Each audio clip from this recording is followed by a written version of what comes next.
ഇപ്പോൾ കുട്ടികളിൽ പൊതുവെ കണ്ടുവരുന്ന ഒന്നാണ് അഡിനോയിഡ് ഗ്രന്ഥിയുടെ ഗ്രോത്ത്. മുൻപ് ഇത് ഉണ്ടായിരുന്നോന്ന് അറിയില്ല, പക്ഷെ ഇപ്പൊ ഭൂരിഭാഗം പിള്ളേരിലും ഇത് കാണുന്നുണ്ട്. ഇതിന് നമുക്ക് എന്താ പരിഹാരമുള്ളത് ശരിക്കും? അത് പറഞ്ഞത് വളരെ ശരിയാണ്.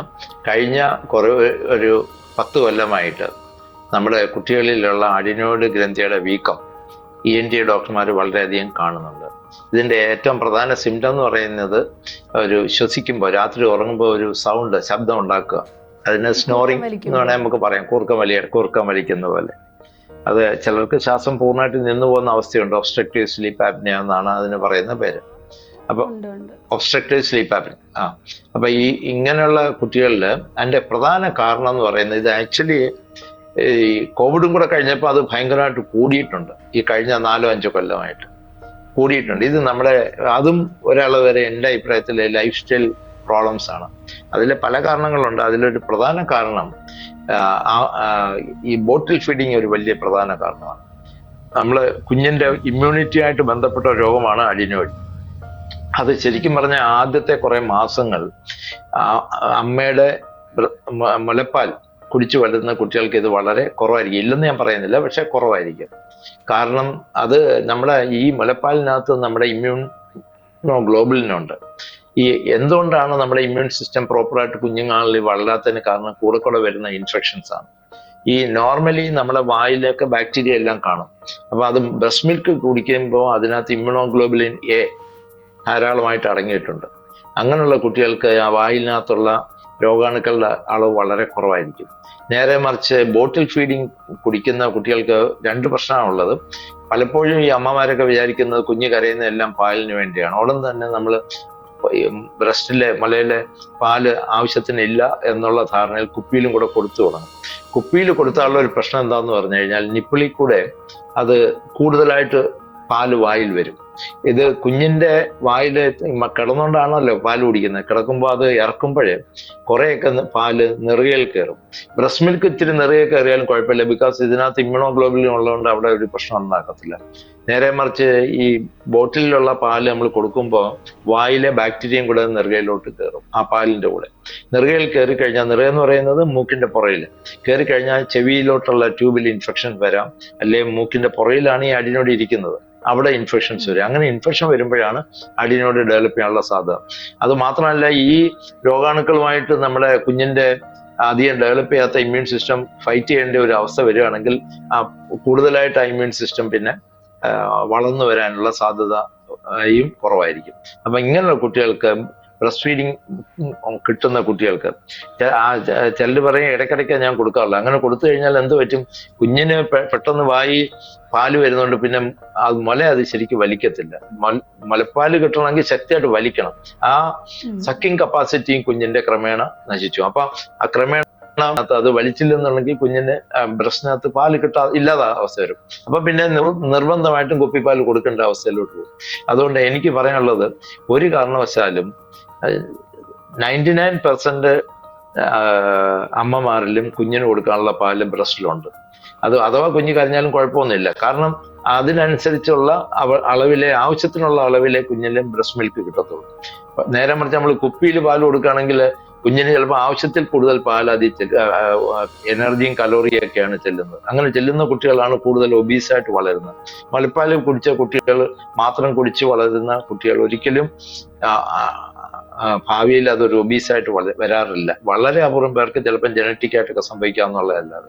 അപ്പൊ അതുകൊണ്ട് തീർച്ചയായിട്ടും ഒരു കാരണവശാലും കുപ്പിപ്പാല് കൊടുക്കരുത്. അതിപ്പോ യാത്രയുടെ ഇടയിലാണെങ്കിൽ പോലും കഴിവതും അതുണ്ടെങ്കിൽ പിന്നെ വല്ല ഫില്ലറിലോ വല്ല വെച്ച് കുഞ്ഞിനെ തലഭാഗം പൊക്കി വെച്ച് കുറേശ്ശെ തുള്ളിയായിട്ടേ കൊടുക്കാവുള്ളൂ. അല്ല കുപ്പിയിൽ ഇങ്ങനെ പിടിച്ച് കൊടുത്തു കഴിഞ്ഞാൽ അത് നിറയെ കയറും. അത് അങ്ങനെ കുടിച്ചു കഴിഞ്ഞാൽ പിന്നെ അത് ഭാവിയിൽ അമ്മയുടെ മുല പ്രോപ്പറായിട്ട് വലിച്ച് പാലെടുക്കത്തില്ല. അതാണ് ഒരു പ്രധാന കാരണം. രണ്ടാമത്, ഈ അലർജി ഉള്ള കുടുംബങ്ങൾ, അലർജി എന്ന് പറയുന്നത് ഇമ്മ്യൂൺ സിസ്റ്റത്തിന്റെ ഒരു അബ്നോർമാലിറ്റിയാണ്. അങ്ങനെയുള്ള കുട്ടികൾക്ക് തീർച്ചയായിട്ടും നോർമൽ ഇമ്മ്യൂൺ മെക്കാനിസം വീക്ക് ആയിരിക്കും. അപ്പൊ അതും ഒരു പ്രധാന കാരണമാണ്. പ്രത്യേകിച്ച് ഇപ്പോഴത്തെ കാലത്തൊക്കെ നമ്മുടെ നാട്ടിൽ, കേരളത്തിൽ വലിയ പൊല്യൂഷൻ ഇല്ലെങ്കിലും ഡൽഹിയിലും ബോംബെയിലുള്ള അവിടേക്കുള്ള എയർ പൊല്യൂഷനെ പറ്റി നമ്മൾ വായിക്കുന്നുണ്ടല്ലോ പത്രങ്ങളിലെല്ലാം. അതും ഈ കുഞ്ഞുങ്ങൾക്ക് വളരെ ദോഷകരമായ ഒരു കാര്യമാണ്. പിന്നെ പലപ്പോഴും നമ്മൾ ഓവർ ട്രീറ്റ്മെന്റ്, ചെറിയൊരു ഇൻഫെക്ഷൻ ജലദോഷം വരുമ്പോഴേ ആന്റിബയോട്ടിക്കും അത് കൊടുക്കുന്ന നമ്മുടെ ഇമ്മ്യൂൺ സിസ്റ്റത്തിന്റെ ഒരു രോഗപ്രതിരോധ ശക്തി ഡെവലപ്പ് ചെയ്യുന്നതിനെ തടസ്സപ്പെടുത്തും. അതുകൊണ്ട് ആന്റിബയോട്ടിക് ഒന്നും കൊടുക്കരുതെന്നല്ല ഞാൻ പറയുന്നത്. പക്ഷെ ഫസ്റ്റ് ഡേയിലും സെക്കൻഡ് ഡേയിലും ഒക്കെ ഒന്ന് വെയിറ്റ് ചെയ്ത് നോക്കിയിട്ട് ആവശ്യം വളരെ സിവിയറായി കൂടി വരുന്നെങ്കിൽ മാത്രമേ, അതും ബാക്ടീരിയൽ ഇൻഫെക്ഷൻ ആണെന്ന് തീർത്ത് മനസ്സിലാക്കിയതിന് ശേഷം മാത്രമേ ആന്റിബയോട്ടിക് കൊടുക്കാൻ പാടുള്ളൂ. പിന്നെ ഇതിന്റെ സിംറ്റം ഞാൻ പറഞ്ഞല്ലോ, റിപ്പീറ്റഡ് ആയിട്ടുള്ള ജലദോഷം വരിക, ശ്വസിക്കുമ്പോൾ തുമ്മല അല്ല, അത് അലർജിയാണ് കൂടുതലും. ഈ തുമ്മലിനേക്കാൾ കൂടെയുള്ള ജലദോഷത്തിന്റെ ഭാഗമായിട്ട് തുമ്മലൊക്കെ വരാം, മൂക്കൊലിപ്പ് വരിക, അതേപോലെ കുഞ്ഞ് വാ തുറന്ന് രാത്രി ഉറങ്ങുക, മൗത്ത് ബ്രീത്തിങ്, പിന്നെ ഉറങ്ങുമ്പോഴുള്ള സൗണ്ട്. ചില കുട്ടികൾ നെഞ്ചിങ്ങനെ ഉള്ളിലോട്ട് ഭയങ്കരമായിട്ട് ശക്തി എടുത്ത് നെഞ്ച് ഉള്ളിലോട്ടും പുറത്തോട്ടും വലിക്കുന്ന ഒരവസ്ഥ. പിന്നെ ക്രമേണ ഇവരുടെ പല്ല് ഉന്തി വരുന്ന, അതായത് വായിക്കൂടെ ശ്വസിക്കുന്നതുകൊണ്ട് പല്ല് ക്രമേണ ഉന്തി വരും. മുഖത്തിന്റെ ആകൃതി തന്നെ വളരെയധികം നീണ്ടു വരുന്ന ഒരാകൃതി. പിന്നെ പലപ്പോഴും ഇങ്ങനെയുള്ള കുട്ടികൾക്ക് റിപ്പീറ്റഡ് ആയിട്ടുള്ള ചെവി വേദന, അല്ല ചെവിയിൽ പഴുപ്പ് ഒക്കെ വരിക, കൂടെയുള്ള റെസ്പിറേറ്ററി ഇൻഫെക്ഷൻ, ചുമ. പിന്നെ അവർ മൊത്തമായിട്ടുള്ള വളർച്ച തന്നെ കുറയുക. കാരണം ഈ അടിനുള്ള കുട്ടികൾക്ക് നമ്മൾ മനസ്സിലാക്കേണ്ടത്, ഈ പ്രാണവായു എന്ന് പറയുന്ന ഓക്സിജൻ നമുക്ക് 100% വേണ്ടെടുത്തോ ഇങ്ങനെയുള്ള കുട്ടികൾക്ക് ഒരിക്കലും 100% കാണത്തില്ല. അപ്പൊ ഓക്സിജന്റെ അളവ് ആവശ്യത്തിന് കുറഞ്ഞാൽ എന്ത് പറ്റും? ആവശ്യത്തിന് കിട്ടിയില്ലെങ്കിൽ നമ്മുടെ ഏറ്റവും പ്രധാന ഓക്സിജൻ ഞാൻ നേരത്തെ സൂചിപ്പിച്ചിട്ടുണ്ട്, 30% ഓക്സിജൻ ഉപയോഗിക്കുന്ന തലച്ചോറാണ്.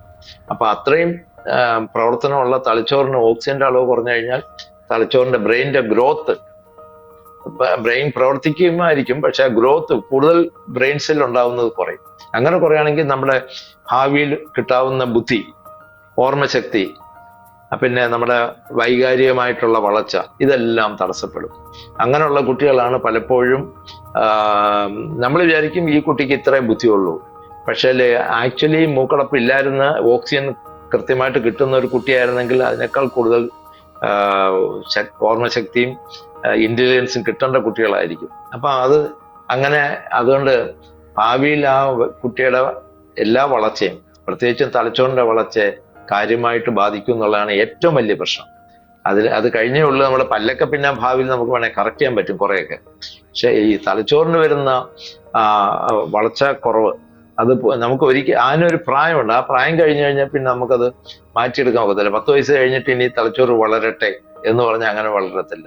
ഇത് ഏറ്റവും കൂടുതൽ തലച്ചോറ് വളരുന്നത് ജീവിതത്തിന്റെ ആദ്യത്തെ കുറച്ച് 3-4 വർഷമാണ്.